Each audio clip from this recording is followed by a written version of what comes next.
passant, je suis guéri.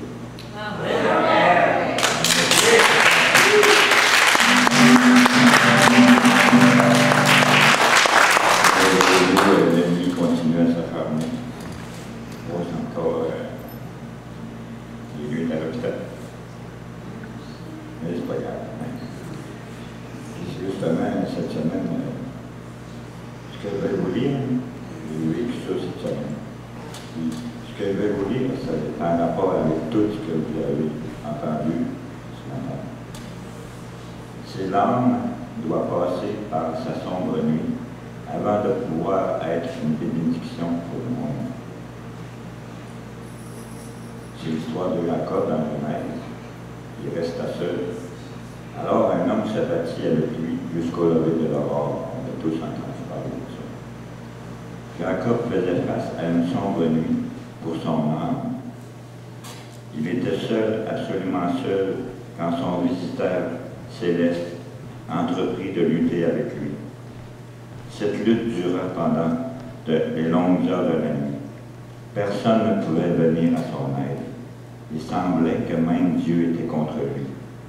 Quel était ce mystérieux combattant? Certains rabbis croient qu'il aurait pu s'agir de l'esprit d'Ésaü. Jacob devait l'affronter. L'esprit de colère, de haine et de vengeance qui possédait son frère. Assurément, nous ne combattons pas contre la chair et le sang, mais contre les esprits qui opèrent au travers du cœur des méchants.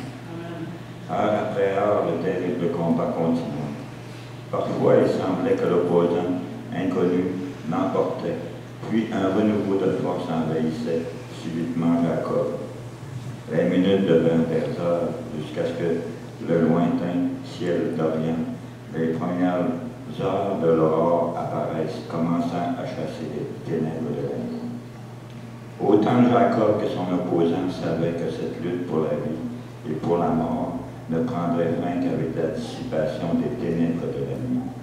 Bien-aimés, menez-vous une terrible lutte avec un ennemi, une maladie, une dépression oppressante, une tentation inexpliquée et irraisonnée, une haine qui transparaît au travers des yeux de quelqu'un qui vous est proche, ou encore avec une tentation qui ne semble jamais prendre fin. Et êtes-vous tout seul, là près de votre quai de Yabok? Avez-vous déversé votre cœur jusqu'à avoir l'impression qu'il ne reste plus de vie en vous?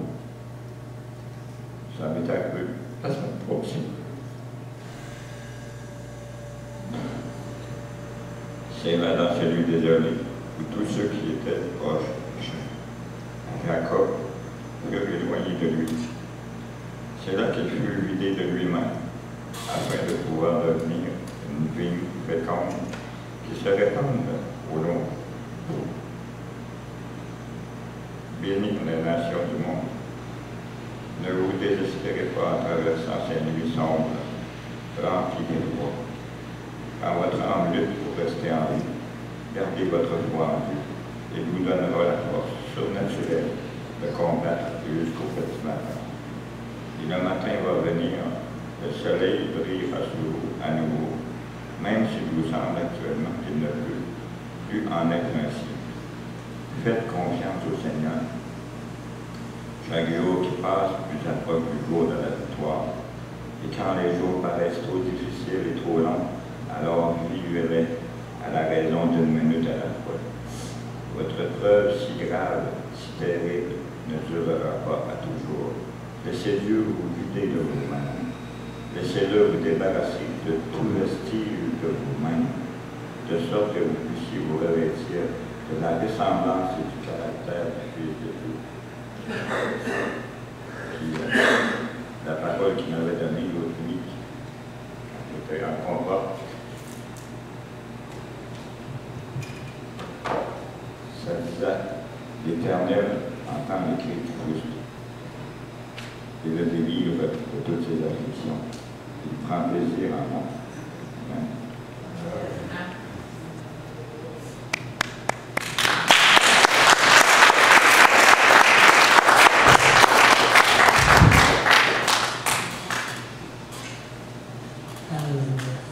Merci.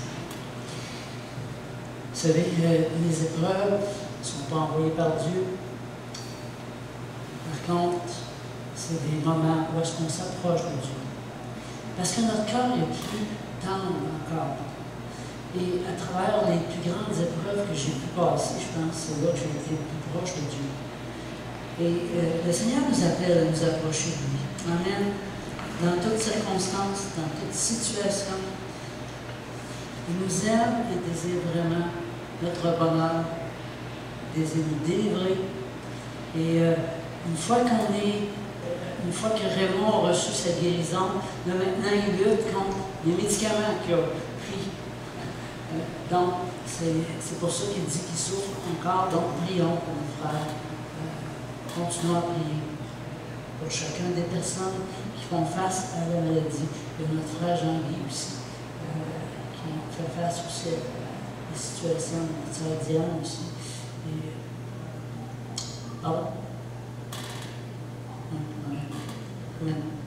Et tous ceux qui ont fait face à la maladie. Amen. On va passer pour les offrandes ce matin. Alléluia. Merci, Seigneur.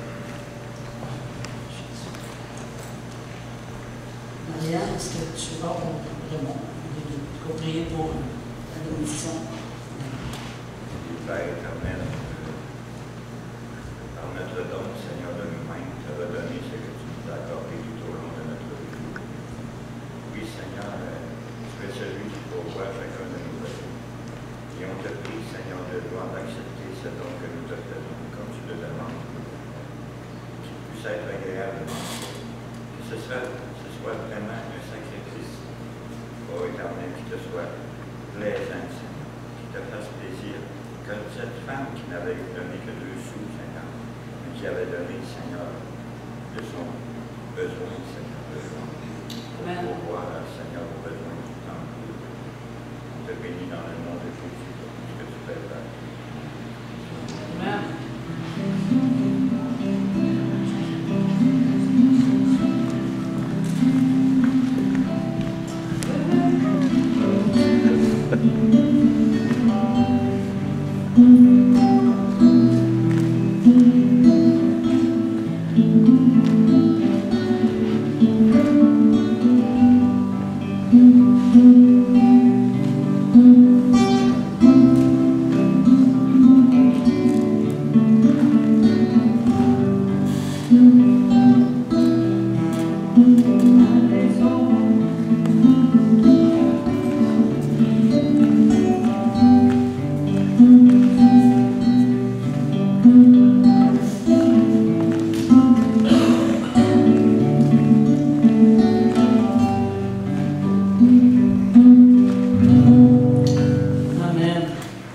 Alléluia.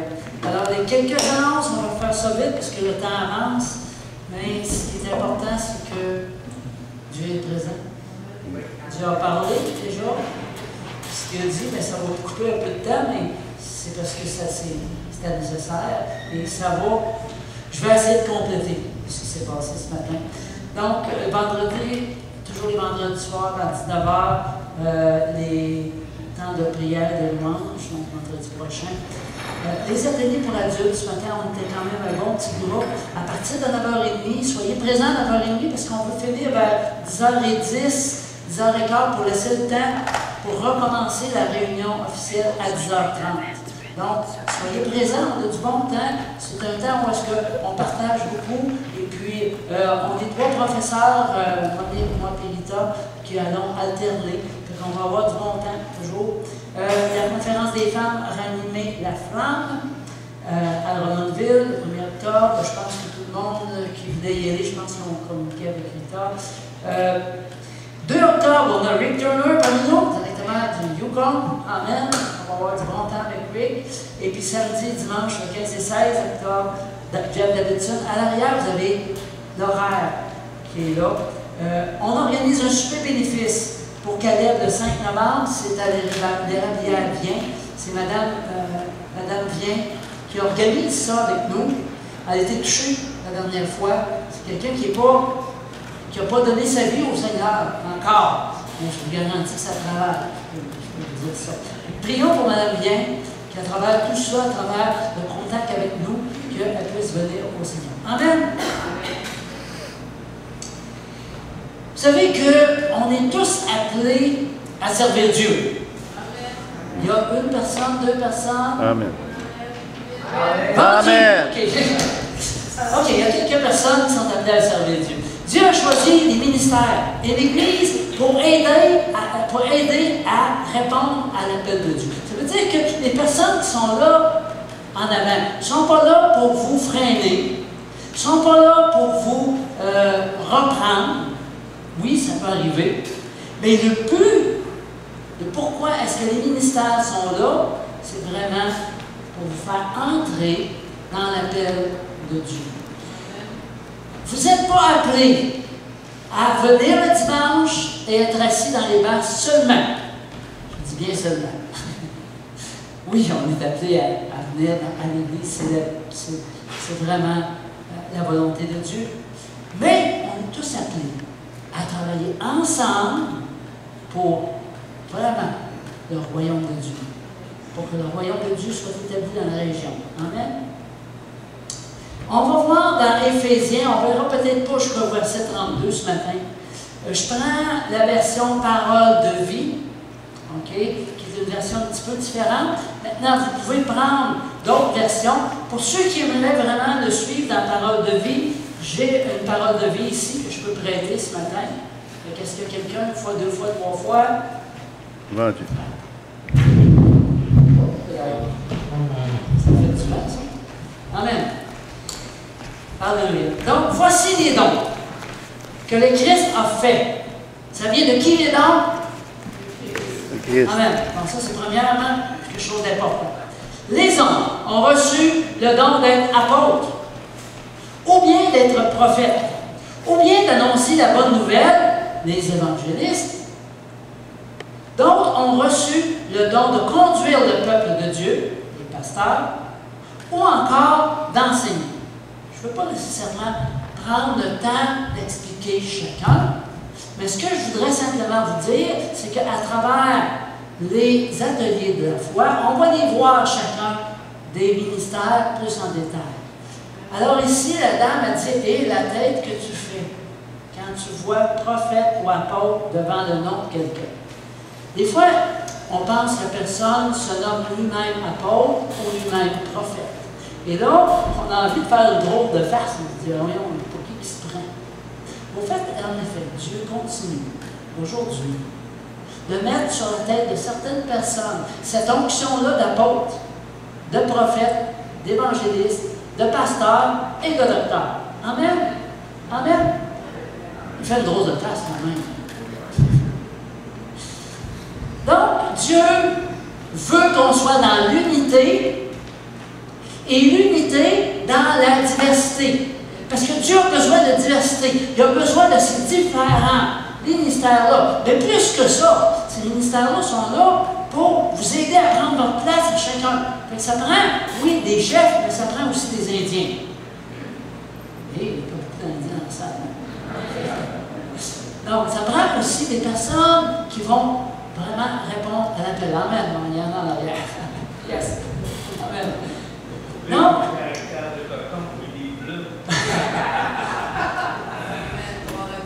Amen. Donc, on est tous des originaux. On n'est pas des photocopies. OK? On a tous une onction qui est différente. Et même en tant que prophète, exemple, chaque prophète va avoir une onction différente. Amen. Et ça, les dons, c'est pourquoi? Pourquoi est-ce que Dieu nous donne des dons? Pour le servir. Pour édifier, premièrement. Édifier l'Église. Maintenant, il faut en faire bon usage. Mettez-vous les dons que Dieu vous a confiés au service des autres. Ah, ça, c'est une bonne question. Okay. Si tu connais tes dons, cherche des occasions à servir. Si tu ne les as pas découverts, Dieu va te les révéler. Et on peut t'aider aussi à les découvrir. Parce que, en effet, Dieu met sur la tête des pasteurs, particulièrement, cette onction, des apôtres aussi beaucoup, pour vous aider à identifier le don qu'il y a sur votre vie et vous aider à rentrer dans ce don. Amen. Inquiétez-vous pas, si quelqu'un vous oppose, on regarde ça pour la serre. Alléluia. Donc, les dons sont donnés pour encourager, fortifier l'Église. Si tu penses que tu as un don pour décourager, un don pour reprendre, OK. Oui, les prophètes ont ce don-là aussi de corriger les fois à travers ce que Dieu met sur leur tête, mais dans le but, au bout du compte, de fortifier et d'encourager. Amen. C'est pour ça qu'il est dit. Réveille-toi, toi qui dors. Y a-t-il quelqu'un qui dormait là? Relève-toi d'entre les morts et Christ t'éclairera. Alors, vous n'êtes pas seulement appelés à être assis. Amen. Et quel que soit ce que vous faites face dans votre vie, Dieu vous appelle à participer au royaume de Dieu dans la région. Amen. Le verset 12, maintenant, on continue. Par ces dons, le Christ a voulu former ceux qui appartiennent à Dieu. Ainsi, ils peuvent accomplir leur service. Donc, Dieu veut te former pour que tu puisses accomplir ton service. Leur service de chrétien pour construire le corps du Christ. Alors, tous ensemble, dans l'unité, tous ensemble, c'est très important, nous aurons peu à peu une même foi, une même connaissance du Fils de Dieu. Ça, c'est bien important.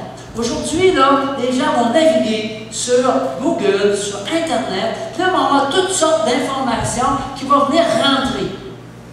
Et ça peut vraiment créer des difficultés dans l'Église. Si jamais vous découvrez quelque chose de nouveau, s'il vous plaît, parlez-nous-en, pour que nous, on puisse comprendre et peut-être rectifier si nécessaire, mais qu'on puisse aussi peut-être embarquer dans la révélation que vous avez eue. Parce que vous avez certainement, chacun de nous, avons la capacité d'avoir des révélations. Mais c'est important que nous restions unis. Amen. Ça, c'est bien, bien, bien important. Donc, vous avez quelque chose de nouveau qui vient sur vous, parlez-nous-en, on a besoin de le savoir. Donc, amen. Donc, alors, tous ensemble, nous aurons peu à peu la même foi, la même connaissance du Fils de Dieu. Finalement, nous serons des chrétiens adultes. Vous savez que quand on vient au Seigneur, on est comme un bébé spirituel. Le bébé spirituel devient un enfant. Un peu plus tard, il devient un adulte. Et là, on peut faire toutes sortes de comparaisons. Il y a une brèche là-dessus, là, mais on pourra y revenir peut-être une autre fois. Mais le Seigneur nous veut des adultes. Il veut qu'on arrive à être à ce stade-là d'adulte. Et nous atteindrons la taille parfaite du Christ. Amen. Donc, c'est ça qu'on vise. Peut-être qu'on ne peut pas y arriver sur cette terre, mais c'est ça qu'on vise, la taille parfaite de Christ. Amen. Amen. Mais ensemble, on peut y arriver. Tout seul, c'est bien difficile. Amen. Nous ne serons plus des bébés. Nous ne ressemblerons plus à un petit bateau poussé dans tous les sens par les vagues de la mer. Nous ne serons plus emportés de tous les côtés par le vent des idées fausses. Les gens ne nous tromperont plus avec leurs mensonges habiles. Donc, c'est important qu'on soit avec une corneille droite, puis que le bateau s'en aille du point A au point B. Oui, on peut faire des petits d'accord, mais des fois, on fait ça comme ça. Hein? Les Israélites dans le désert, ils n'ont pas eu ça. Hein? Ça n'avance pas vite. Verset 15. Mais en disant la vérité avec amour, nous grandirons vers celui qui est la tête de Christ. Bon, ici, je voudrais revenir sur la question de la vérité. La vérité, là, ce n'est pas de donner son point de vue. C'est quoi la vérité? C'est la parole de Dieu. C'est l'état. Alors, on parle de la parole de Dieu. On ne dit pas qu'est-ce qu'on pense. C'est pas ça qui est la vérité. La vérité, ça vient vraiment de la parole de Dieu. Avec amour, c'est vraiment très important. Parce que trop souvent, on oublie de partager avec amour. Amen. Ce matin, j'ai trouvé que tout ce qui c'est dit avec amour. Tout ce qui c'est fait avec amour. Amen. Ça, c'est vraiment important. Et c'est là qu'on va grandir. Quand la vérité est partagée avec amour. C'est par lui, verset 16. que toutes les parties du corps, le bras droit, le bras gauche, le torse, la poitrine, les jambes, les cuisses, les mollets, les pieds, toutes les parties du corps tiennent ensemble. Voyez-vous, c'est pour ça que c'est important l'unité. Quand il y a quelqu'un qui passe son bord avec des révélations, là, sans en parler, ça c'est dangereux. Peut-être que les révélations sont bonnes en passant, là. Je ne suis pas en train de juger des révélations. Mais tous ensemble, ils sont unis. Beaucoup d'articulations servent à unir le corps. Les articulations, on peut dire que c'est comme le Saint-Esprit. Le Saint-Esprit qui nous unit ensemble. Amen. Et quand chaque partie du corps fait son travail, le corps grandit. S'il y a une partie qui ne fait pas son travail, si une foi arrête de faire son travail, c'est bien de valeur, on a beau avoir la foi, mais on n'a pas de foi. Quelque chose. Amen. Donc, le corps grandit et se construit lui-même dans l'amour. Dans l'amour. Amen. Donc, j'ai besoin de dire.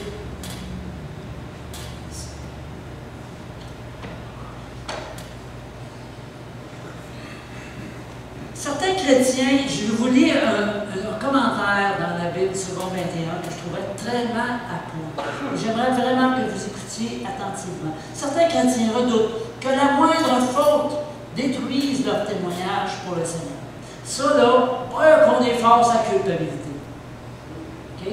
C'est pas mauvais la culpabilité, mais elle doit disparaître tout de suite. Dès que tu te sens coupable, tu demandes pardon.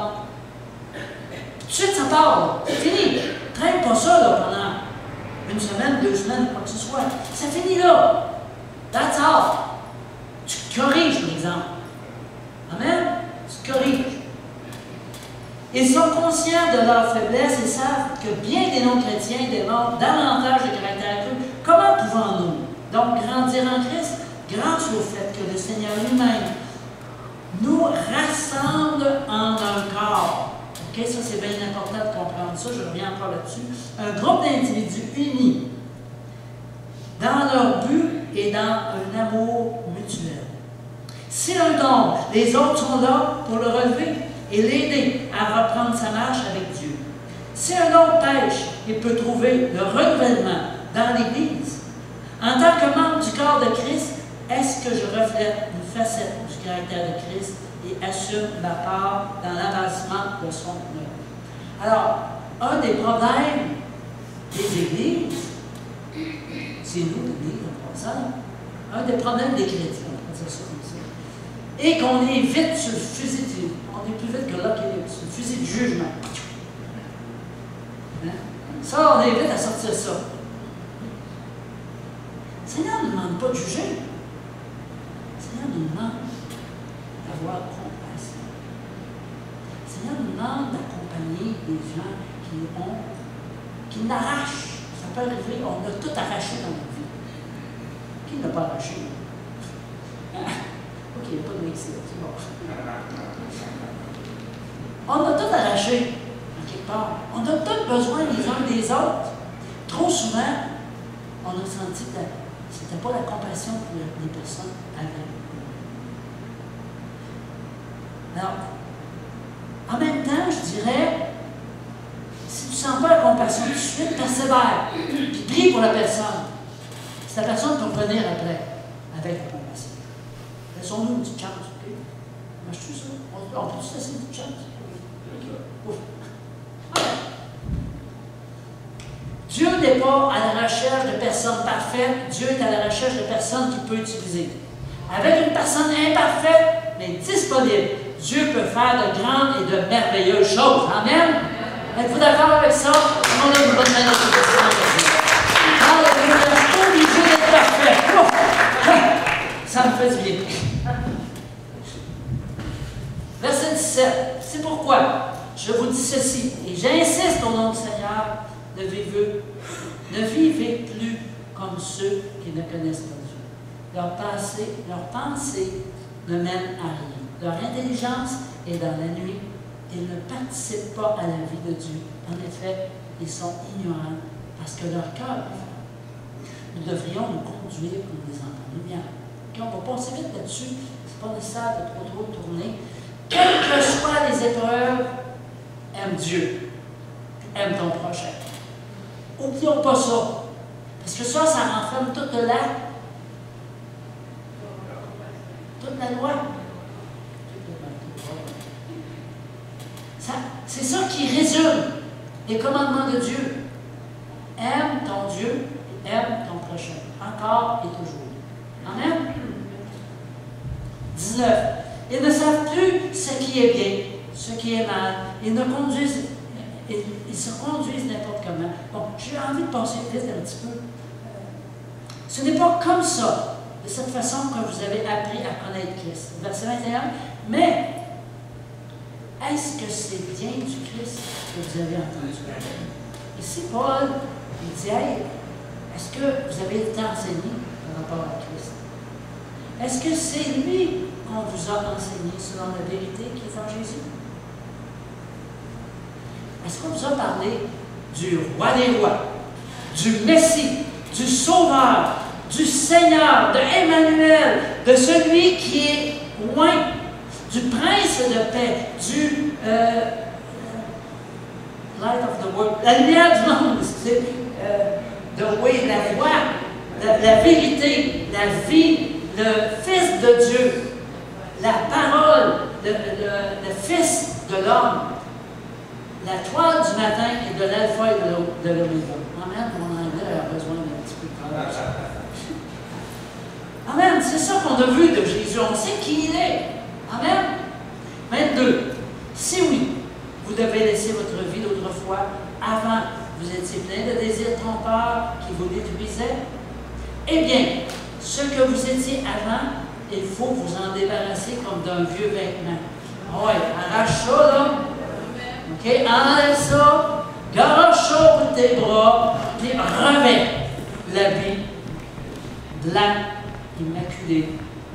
Ça veut dire ça, arrête de te culpabiliser et comprends qui tu es en Jésus-Christ. Amen. Ton identité en Jésus-Christ. C'est important de savoir qui tu es. Puis de savoir l'ennemi où ce qu'il est, lui. Il est en dessous de tes pieds. Amen. Et ensemble, on va t'aider pour le vivre. C'est pas tout de le dire. Il faut aussi le vivre. Puis c'est ensemble que Dieu a prévu qu'on le vive. Amen. Comprenez ces choses d'une façon nouvelle selon l'Esprit de Dieu. L'Esprit de Dieu veut vraiment nous révéler comment vivre cette nouvelle identité. Ce nouveau saut que Dieu met sur notre vie. Amen. Alléluia. 24. Et comme si vous mettiez un vêtement neuf, devenez une personne nouvelle. Cette personne nouvelle est créée comme Dieu le veut. Comme Dieu veut. La vérité la rend juste et sainte. Dis à ton voisin, tu es juste et saint ou sainte. Tu es juste et saint.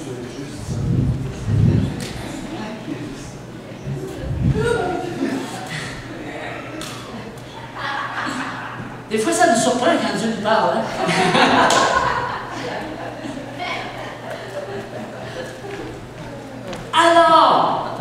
Alors, ici, là, on a des petits pointus, là.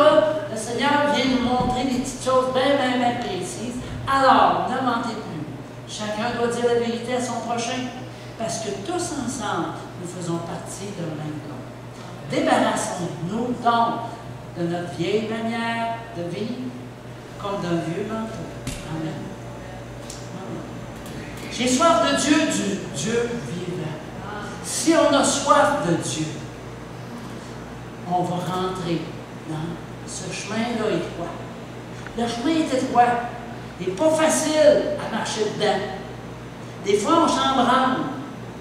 Mais si tu as soif de Dieu, quoi qu'il arrive, quoi qu'il arrive. 26. Quand vous vous mettez en colère, qu'il y a encore ici quelque chose de pointu, OK? On nous parle encore de façon précise. Ne commettez pas de péché. Votre colère doit cesser avant le coucher du soleil. Donc, organise-toi pour ne pas être en colère tard dans la journée. Parce que tu n'auras pas grand temps. OK? Ça va-tu, ça? T'es mieux d'être en colère de ma fête toute la journée. T'as rectifié. Ne laissez aucune place en vous à l'esprit du mal. Le voleur ne doit plus voler, il doit plutôt faire tous ses efforts pour travailler de ses mains en main. Ainsi, il pourra donner quelque chose à celui qui a besoin d'une aide. La Bible ne dit pas que nous ne devrions pas nous fâcher. Parce qu'il dit, si tu te mets en colère, c'est pas marqué, ne te mets pas en colère. Mais si, ok, ouf. Je t'avais pris, ça n'a pas été ça. Ok. Mais contrôler notre colère. C'est-à-dire que être capable de revenir une fois qu'on a vécu une certaine colère, puis demander pardon. Amen. Dieu nous pardonne. Et la personne vers qui on a eu peut-être une colère est prête à nous pardonner aussi, en tant que croyant. Amen. Cette personne ne vous pardonne pas. Vous vous tournez et vous partez avec votre paix. Amen. Donc, la colère peut blesser les autres et détruire nos relations. Refouler, elle nous rend amers et nous ronge de l'intérieur. Ni un ni l'autre, c'est pas bon. Ça va-tu? Paul recommande donc de l'affronter sans tarder. Quand tu as cette situation-là, cette émotion-là de colère, tout de suite, règle ça. À la minute que l'estime est baissée, laisse l'estime sortir un peu, c'est sûr, ouvre les lèvres, sort les oreilles, la bouche. Laisse ça sortir comme il faut. Donc, de manière à approfondir nos relations plutôt que de les détruire. Je sais une chose, c'est que chaque fois que je demandais pardon à une personne, que la personne était ouverte, notre amitié a grandi. Amen? Pourquoi? Parce que là, il s'est créé un lien avec une personne. Amen? Ruminer notre colère ou ne pas régler avec la personne concernée offre à Satan l'occasion de nous utiliser. Si tu veux ruminer, là, il y a la parole pour ruminer. La seule affaire que tu peux ruminer. OK? Ça va-tu, ça? Vous êtes d'accord avec moi? Maintenant, aucune parole mauvaise ne doit sortir de votre bouche. Hey, c'est encore précis, là. Écoute, Dieu, là, il nous dit des choses claires, nettes et précises. C'est vraiment direct. Dites seulement des paroles utiles qui aident les autres selon leurs besoins. OK. On a-tu du chemin à faire avec notre langue? On a-tu du chemin à faire? Dites seulement des paroles utiles qui aident les autres selon leurs besoins. Qu'on aime ça dire le contraire de Dieu. Tu sais, on n'est-tu pas intimidé? Non, pas intimidé. Donc, qui aident les autres selon leurs besoins et qui font du bien à ceux qui vous entendent. Pas qui aident les autres selon moi ce que je pense, mais selon leurs besoins. Pour ça, là, ça demande d'être attentif aux autres. C'est pas évident, parce que on dirait que les yeux, là, il y a une slide comme ça qui part de même et qui vient là. Direct au nombril. Et qu'on a de la misère à regarder aux autres. C'est vrai, ça? Non, on dirait qu'il y a une banane. Ça nous revole direct sur le nombril de terre.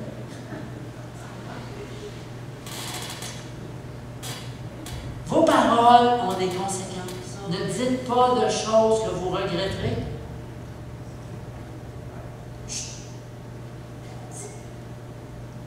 Parfois, ça vaut la peine. J'apprends encore là-dessus, je peux vous dire. Et c'est pas facile. Souvent, je me mets à parler en langue, que ça arrive dans la tête. Verset 30. Dieu nous a marqués de son esprit. Alléluia! Hey! Acclamons notre Dieu! Alléluia! Merci Seigneur! Il nous a marqués de son Esprit Saint.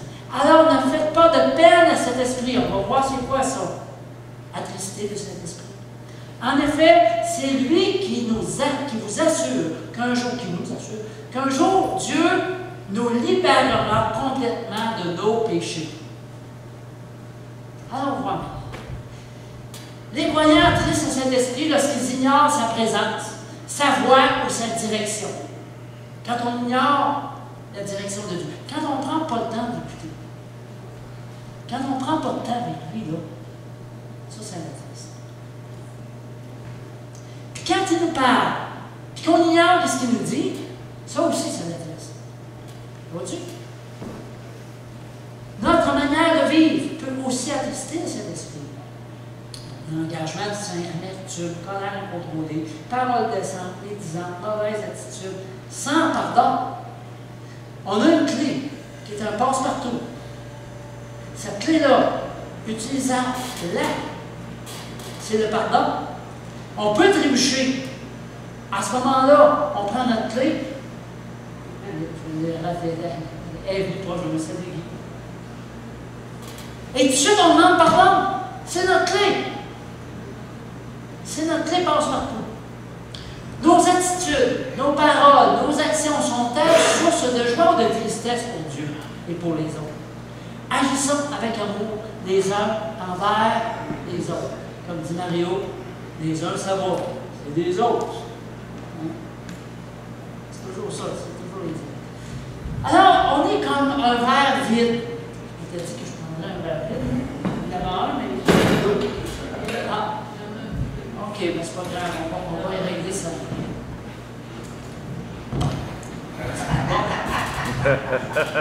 C'est un verre vide.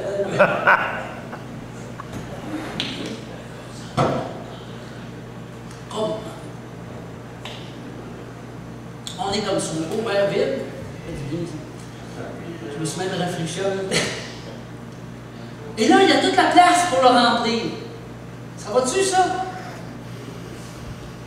Maintenant, si notre vie est remplie de péché parce qu'on n'a pas demandé pardon, toute la partie qui est signe, là, ça là, cet esprit ne peut pas aller là. Il ne peut pas prendre la même place que le péché. Ça, nous autres. Regarde, tant qu'il y a un verre, quand tu vois un verre vide, là, tu viens pour le remplir, pense à ça. OK, est-ce qu'il y a de la place pour le Saint-Esprit? Chaque fois que tu prends un verre d'eau, on va être là. Tu n'es pas obligé de faire comme moi, tu as le temps d'avoir assez souvent. 31. Ne gardez pas dans votre cœur le mal qu'on vous a fait. Gardez pas ça dans votre cœur. Ça pourrit. C'est pas bon. Ne vous énervez pas. Ne vous mettez pas en colère.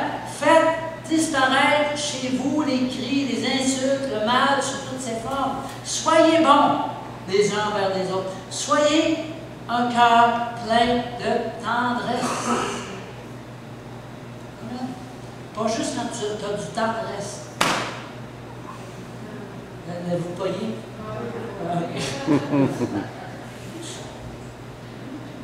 En tout temps, pas juste la tendresse. Là. Pardonnez-vous les uns aux autres, comme Dieu vous a pardonné avec Christ. Aspirons à être comme Jésus. Ah, j'aspire. Ah, Seigneur, je veux être comme toi. Change ta manière de voir les choses. Ah oui? Et les choses vont changer. Me voici, Seigneur. J'irai jusqu'au bout avec toi. Seigneur Jésus, fais de moi un canal de bénédiction. OK? Dites ça tous les matins, c'est ça. Le matin, quand tu te lèves, là, comment tu fais ça? Seigneur, fais de moi un canal de bénédiction. Sers-toi de moi pour que je puisse être une bénédiction pour quelqu'un aujourd'hui. Hey, c'est un défi, ça, là. Est-ce qu'on est prêt à relever ce défi-là?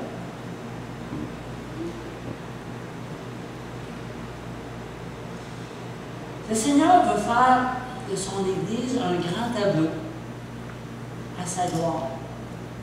On est tous des morceaux de puzzle individuels. Mais là, le Seigneur veut qu'on rentre les uns dans les autres. Ça, c'est pas évident. Il veut cette proximité-là dans l'Église. Qu'on puisse vraiment être tellement imbriqués un dans l'autre qu'on puisse voir le tableau de la gloire de Dieu dans la région. Amen?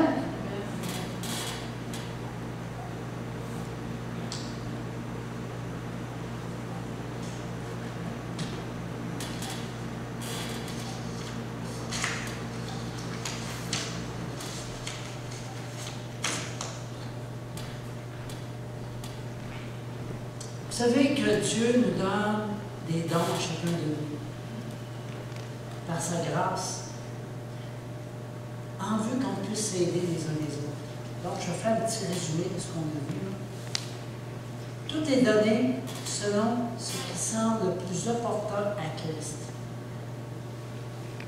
C'est lui qui décide ce qu'il nous donne. C'est opportun. Dieu regarde notre confiance et l'obéissance que nous avons en lui et aussi envers ceux qu'il établit dans le ministère. On a une mesure à chacun de nous. Chaque croyant a une mesure qui est déversée sur lui pour qu'il puisse déverser sur les autres. Les enfants de Dieu grandissent spirituellement aussi longtemps qu'on va être ici sur la terre. Comprenons ça.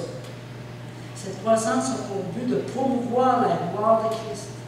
Plus un homme cherche à grandir dans la connaissance du Seigneur, là où il est placé, selon la mesure qu'il a reçue pour le bien des autres, plus il peut croire avec certitude qu'il dispose d'un amour et d'une charité sincère enracinée dans son cœur. Mais dans le fond, si on veut simplifier ça, le Seigneur vous appelle chacun de vous à être disponible dans vos dons pour l'Église, pour les enfants de Dieu, ici dans la région. Amen. Et aussi pour partager sa parole, partager le salut. Amen. J'inviterai Gaëtan de venir en avant ici. Dans la parole, dans Acte 1 à 4, ça nous dit, dans l'église d'Antioche et de Syrie, vous pouvez vous ouvrir de bord, on va s'en aller. Il y a des prophètes, des hommes qui enseignent. Ce sont Barnabas, Siméon, Lucius de Cyrène, Manaën, qui a été élevé avec Hérode Antipas, et enfin Saül. Un jour, ils sont réunis pour prier le Seigneur et ils jeûnent. Alors l'Esprit Saint leur dit, mettez à part Barnabas et Saul pour faire le travail que je vais leur demander. Ils continuent à jeûner et à prier. Ensuite, ils posèrent les mains sur la tête de Barnabas et de Saul et ils les laissèrent partir.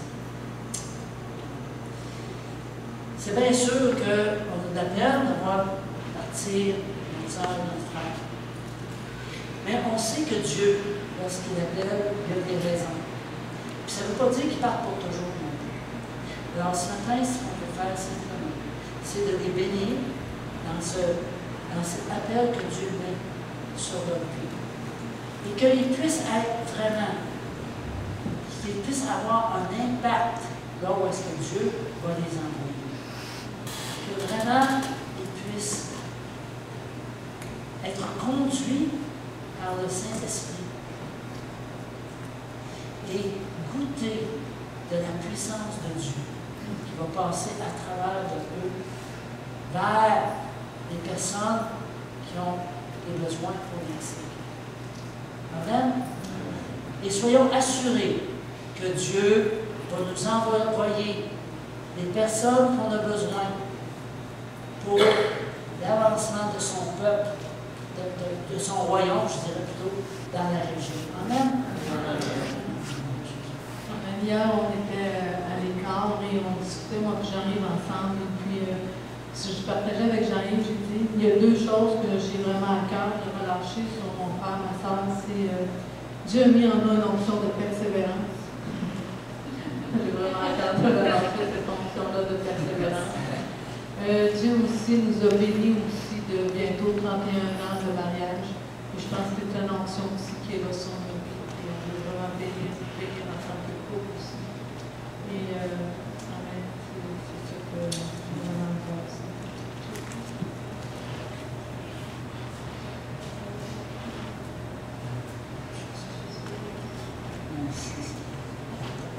Merci. Donc, vous priez avec nous dans l'assemblée pour nos frères, pour notre soeur.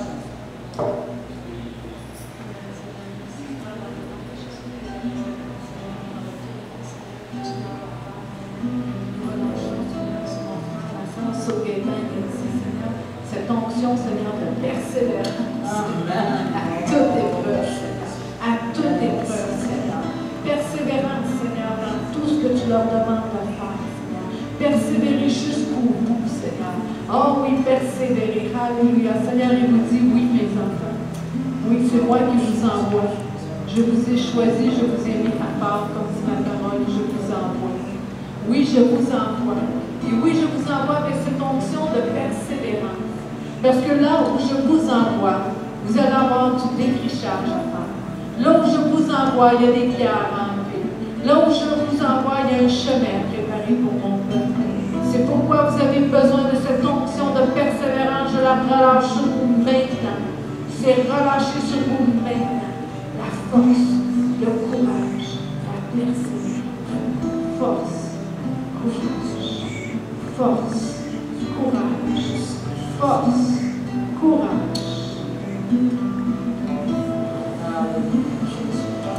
Oh, merci Seigneur de ce que tu bénis Nancy, tu bénis Gaëtan.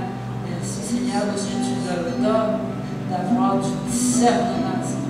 Oh Seigneur, ils vont avoir à faire face à toutes sortes de choses, toutes sortes de situations, Seigneur. Des situations qu'ils n'ont peut-être jamais vécues. Mais Seigneur, tu leur donnes ce discernement qui leur permet de voir venir les coups et de parier les coups. Merci Seigneur de ce que chaque coup que l'ennemi voudrait te donner, il les voit venir et les parle. Et merci Seigneur de ce que tu leur donnes du discernement afin d'aller vers les bonnes personnes, ceux qui vont recevoir de nous.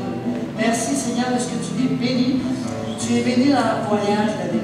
Tu les bénis une fois arrivés. Et tu les bénis, Seigneur, lors de retour. Seigneur, tu leur montres des choses qu'ils ont besoin de voir. Oh, merci Seigneur de ce que tu leur permets d'inviter tout ce que l'ennemi voudrait lancer. Et Seigneur, merci de ce que tu leur donnes. La joie de te servir. La joie d'être ensemble, la joie de marcher et d'aller de l'avant. Oh, merci. Merci. Seigneur, Jean-Yves, Seigneur, Monique, Seigneur, ensemble, Seigneur, on relâche aussi cette onction, Seigneur, sur eux, Seigneur, sur leur mariage, sur leur couple, Seigneur. Seigneur, c'est une onction, Seigneur, qui les rend inébranlables. Ce que j'entends de l'esprit, c'est vraiment together. C'est vraiment together. C'est ensemble. Ensemble. Oh yes. Ils sont ensemble. Un seul ensemble, Seigneur. Et c'est, Seigneur, c'est quelque chose qui est indissociable. C'est quelque chose, Seigneur, qui est fort. C'est quelque chose, Seigneur, qu'on a inébranlable. C'est ça. C'est inébranlable, Seigneur. C'est together. C'est ensemble. C'est ensemble qui partent là-bas, c'est ensemble qui reviennent, Seigneur. C'est ensemble. On le relâche maintenant. Seigneur, ton amour. Seigneur, tu les remplis tellement de ton amour, Seigneur, que cet amour, Seigneur, ça déborde l'un envers l'autre, Seigneur. C'est un amour surnaturel, c'est un amour directement du ciel, c'est un canal ouvert entre le ciel et la terre. C'est un amour, Seigneur, qui descend, Seigneur, ça descend du ciel jusqu'à eux, ça les enveloppe entièrement, Seigneur. Et parce que cet amour-là est si grand, si puissant, qui vient du trône de la gloire, Seigneur, ils marchent ensemble. Ils marchent ensemble dans l'amour. Ils marchent ensemble dans l'obéissance. Ils marchent ensemble.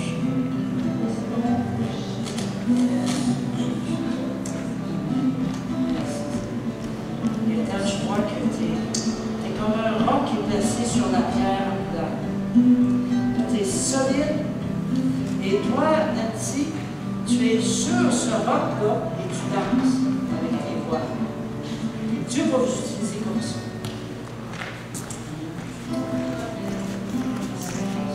Et tout le peuple de Dieu dit Amen. Amen. On a